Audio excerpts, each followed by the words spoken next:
Hello friends, कैसे हैं आप सब लोग। मैं पूनम पंडित अपने यूट्यूब चैनल पर आपका स्वागत करती हूँ। आज हम लोग बात कर रहे हैं बालों के झड़ने की समस्या पे, कि हम लोगों के बाल झड़ते क्यों हैं। क्योंकि बहुत सारे व्यूअर्स का यही एक टॉपिक आ रहा है बार बार कि हम लोगों के बाल झड़ रहे हैं तो हम लोग क्या करें। आज हम लोग इस पे गहराई से बात करेंगे कि ये बाल झड़ते ही क्यों हैं, क्या कारण है जिसके कारण हमें हेयर फॉल होता है या फिर गंजापन आना शुरू हो जाता है। अगर आपका गंजापन या बाल झड़ना एक एज के ऊपर है तो गंजापन हम लोग नहीं रोक सकते, या फिर आपका जेनेटिक है कि आपकी मदर फादर को है या फैमिली में किसी को है, तो वो हम लोग उसको नहीं रोक सकते, वो टाइम के साथ रुकता है। हाँ, अगर आप अपना खाना पीना अगर ठीक रखते हैं, अगर कम एज में आपके बाल उड़ने लग गए हैं तो आप अपने खान पान को थोड़ा सा ठीक करके उसको आप रोक सकते हैं। उसके विषय में हम लोग आगे बात करेंगे कि आप अपने खाने में क्या ऐड करें जिससे आपके बाल झड़ना रुक जाएं। और उसके बाद अब बाल झड़ते क्यों हैं। बाल झड़ने के कई कारण हैं। अगर आपको कोई बॉडी में डेफिशिएंसी है, जैसे थायराइड हो गया, हाई बीपी हो गया या डायबिटिक के आप पेशेंट हैं, तो आपका हेयर फॉल होना नॉर्मल है, क्योंकि वो आपकी बॉडी में कमजोरी की वजह से नहीं आ पा रहा है या आपकी बॉडी में डेफिशिएंसी है, उसके कारण आपका हेयर फॉल हो रहा है। कोशिश कीजिए कि आप उनको कवर कीजिए मेडिसिन लेके या अपनी डाइट को ठीक करके। अब हम बात कर रहे हैं कि किन विटामिन की कमी के करके आपकी हेयर फॉल होना शुरू होता है। अगर आप कि उसमें विटामिन कम है, ए सी डी या ई कम है, या फिर आपके बायोटीन या B7 कम है, या ओमेगा 3 कम है आपकी बॉडी में, या सिलेनियम की कमी हो जाती है, जिंक कम हो जाता है, या फोलिक एसिड नहीं वर्क करता है, तो ये कई कारण है जिससे हम लोगों को बॉडी को ना मिलने करके हम लोगों का हेयर फॉल शुरू हो जाता है। तो अब हम लोग देखते हैं कि हम लोग ऐसा क्या खाएं जो हमारी बॉडी में इनकी मात्रा भरपूर रहे। सबसे पहले बात करते हैं हम लोग विटामिन ए सी डी और ई की। वो हम लोगों को कैरेट से या कुकुम्बर से हम लोगों को मिल जाता है। आप अपने सैलेड में आप गाजर और खीरे का इस्तेमाल कीजिए, जिससे आपको ये विटामिन की कमी नहीं रहेगी। उसके बाद बात करते हैं हम लोग सिलेनियम की, कि सिलेनियम हम लोगों को किससे मिलता है।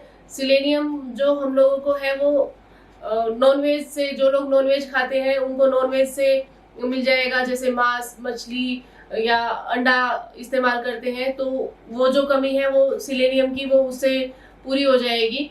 अगर जो लोग नॉनवेज नहीं खाते हैं तो उनके लिए पालक एक अच्छा ऑप्शन है। वो लोग अपने उसमें पालक यूज कर सकते हैं डाइट में, जिससे उसकी कमी दूर हो जाएगी। अब हम बात कर रहे हैं विटामिन डी की। विटामिन डी सबको मालूम है कि हम लोगों के लिए एक बहुत अच्छा ऑप्शन है। धूप, हम लोगों की का जो शरीर है वो विटामिन डी धूप से इनटेक कर लेता है, और हम लोगों की बॉडी के लिए धूप उतनी ही बहुत जरूरी है जितना हम लोगों के लिए खाना बहुत जरूरी है।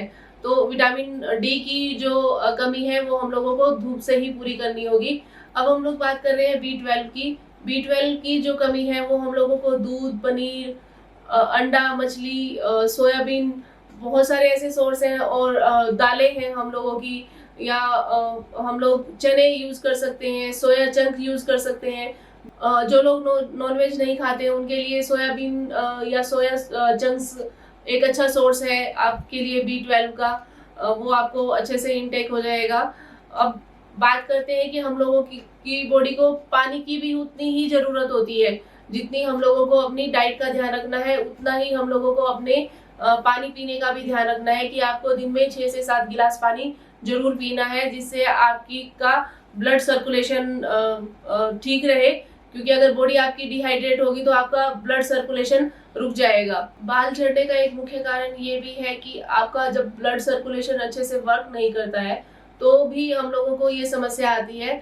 और ब्लड सर्कुलेशन करने के लिए हम लोगों के पास एक बहुत अच्छा सोर्स है कि हम लोग योगा कर सकते हैं और एक्सरसाइज कर सकते हैं, जिससे हम लोगों का ब्लड सर्कुलेशन सिर से लेके पैर तक करने लग जाता है। इसीलिए आप अपने उसमें एक्सरसाइज जरूर कीजिए, चाहे आप 5 से 10 मिनट तक करें मॉर्निंग में उठ के, जिससे आपका ब्लड सर्कुलेशन ठीक हो जाए। कुछ गलतियां हम लोग शैम्पू और ऑयल खरीदने में भी करते हैं कि हम लोग जो शैम्पू या ऑयल यूज कर रहे हैं वो हम लोग ठीक कर भी रहे हैं क्या नहीं कर रहे हैं, क्योंकि बहुत सारे व्यूअर्स के क्वेश्चन भी आते हैं कि हम लोग किस तरह का शैम्पू ले, प्लीज हम लोगों को गाइड कीजिए। चलो आज मैं बताती हूँ कि आप कौन से शैम्पू यूज करें जिससे आपको बालों की इन समस्या का सामना ना करना पड़े। सबसे पहले तो जब भी आप मार्केट से शैम्पू खरीदने जाएं तो आप उसके शैम्पू के सामने तो बहुत अच्छा अच्छा कुछ लिखा हुआ होता है, तो आप उसको ना पढ़ के उसके पीछे जो डिस्क्रिप्शन में लिखा होता है आप उसको अच्छे से रीड कीजिए, क्योंकि आपके शैम्पू में अल्कोहल की मात्रा कम होनी चाहिए। और मैं तो कोशिश करती हूँ कि मेरे शैम्पू में अल्कोहल ना ही रहे और उसके अंदर सल्फर नहीं होना चाहिए।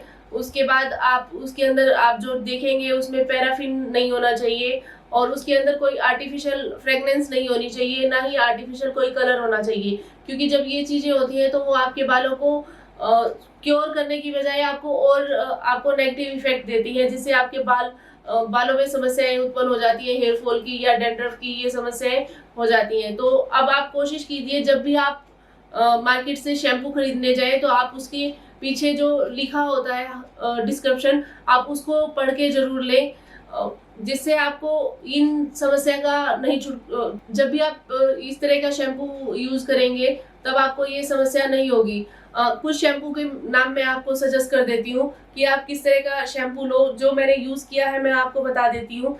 एक तो खादी इंडिया के नाम से शैम्पू आता है, उसमें भी कोई आर्टिफिशियल कलर या फ्रेगनेंस या पैराफिन नहीं है, तो आप वो यूज कर सकते हो। या फिर मामा अर्थ का आप यूज कर सकते हो शैम्पू, वो भी माइल्ड शैम्पू है और वो बालों को कोई हार्म नहीं करता। तो ये दो शैम्पू हैं जो मैंने खुद यूज किए हैं, तो मैं आपको रिकमेंड कर रही हूँ। नहीं तो आप मार्केट में जाके आप खुद भी उसको डिस्क्रिप्शन पढ़ के तो आप उसको ले सकते हो। उसके बाद हम लोग बात करेंगे ऑयल की। ऑयल तो सब लोग लगाते हैं, सबको रहता है कि हम लोग ऑयलिंग कर रहे हैं, लेकिन वो ऑयल आपकी स्कैल्प को के बालों को मजबूत कर भी रहा है या नहीं कर रहा, वो आपके लगाने का क्या तरीका है वो आप एक बार सुनने के बाद आपको पता चल जाएगा कि आप उस चीज को ठीक से यूज कर रहे हैं या नहीं कर रहे हैं। अब हम लोग बात करेंगे तेल की। जो हम लोग तेल अगर हम लोग गलत यूज करते हैं तो भी हम लोगों को हेयर फॉल की समस्या का सामना करना पड़ता है। अब हम लोग किस तरह का ऑयल लें, या तो आप आंवला ऑयल यूज कर सकते हैं, भृंगराज का ऑयल मार्केट में मिल जाता है या ब्रह्मी का मिल जाएगा। ट्री ऑयल आपके बालों के लिए बेस्ट है। और उसके बाद ओनियन ऑयल आप यूज कर सकते हो, लेकिन इसमें भी अब आपने यही सावधानी रखनी है कि जो आप ऑयल ले रहे हैं वो आप उसमें जो चीज नोट करेंगे उसको आप देखेंगे कि आपको नोट क्या करना है। जब आप ऑयल के पीछे पढ़ेंगे तो उस आपके ऑयल के अंदर सिलिकॉन नहीं होना चाहिए और कोई भी आर्टिफिशियल फ्रेगनेंस नहीं होनी चाहिए और कोई मिनरल ऑयल नहीं होना चाहिए, क्योंकि जब भी हम लोग ऑयल लेने जाते हैं तो सबसे पहले हम लोग यही देखते हैं कि हाँ आगे ऑनियन ऑयल लिखा है तो हम लोग उसको फट से खरीद लेते हैं। लेकिन अगर हम लोग उसके पीछे जो डिस्क्रिप्शन लिखा होता है उसको पढ़ेंगे, अगर उसके अंदर ये चीजें डली हैं तो आप उसको बिल्कुल भी मत खरीदिए, क्योंकि वो आपके बालों को मजबूत नहीं करेगा बल्कि आपको वो नेगेटिव इफेक्ट देके आपके हेयर फॉल को और बढ़ा देगा।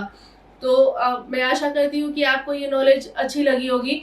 अब मैं आपको बताऊंगी कि आप इसको क्योर कैसे करोगे। जो एक होम रेमेडी मैं आपको बताना चाह रही हूँ, आप उसको यूज करेंगे तो आपके को हेयर फॉल की प्रॉब्लम नहीं होगी और जो आपके बाल थिन होते जा रहे हैं वो भी आपकी समस्या सोल्व हो जाएगी। अब आपको करना क्या है वो देखिए।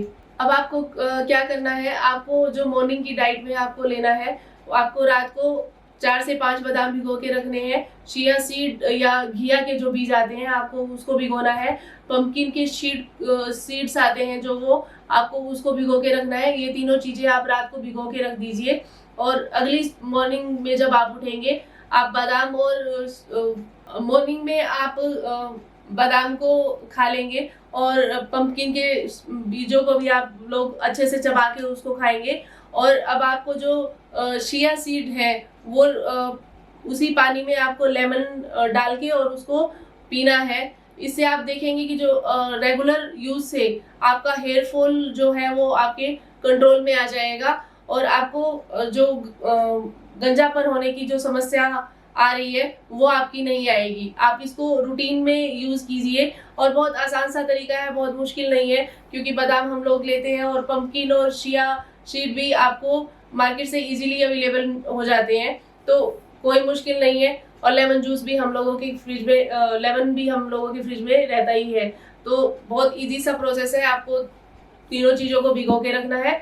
नेक्स्ट मॉर्निंग आपको पंपकिन के और बादाम तो आपको चबा के खाने हैं, और चिया सीड का जो पानी होगा उसके अंदर आपको लेमन निचोड़ के और उस पानी को आपको पीना है। आप देखेंगे कि रूटीन से अगर आप यूज करते हैं तो आपको कुछ ही दिनों में आपका हेयर फॉल वाला समस्या जो है वो आपकी दूर हो जाएगी। आशा करती हूँ कि आपको मेरा ये टिप पसंद आया होगा और जो मैंने आपको नॉलेज दी है वो आपके काम आएगी। आप ऐसी ही वीडियो देखने के लिए मेरे चैनल को लाइक एंड सब्सक्राइब कीजिए एंड शेयर कीजिए। आप लोग जो मेरे वीडियो देख रहे हैं और मुझे बहुत अच्छा लग रहा है कि आप उसमें कमेंट डाल के मुझसे बात करते हैं। अगर आपका कोई पार्लर से रिलेटेड भी कोई क्वेश्चन है, अगर आप कुछ पूछना चाहते हैं तो वो भी आप मुझसे पूछ सकते हैं, क्योंकि मैं पिछले 12 सालों से इसी फील्ड में ही हूँ। तो अगर आपकी कोई क्वेरी है तो आप कमेंट बॉक्स में आप पूछ सकते हैं। स्वस्थ रहे, सुंदर रहे, नमस्कार।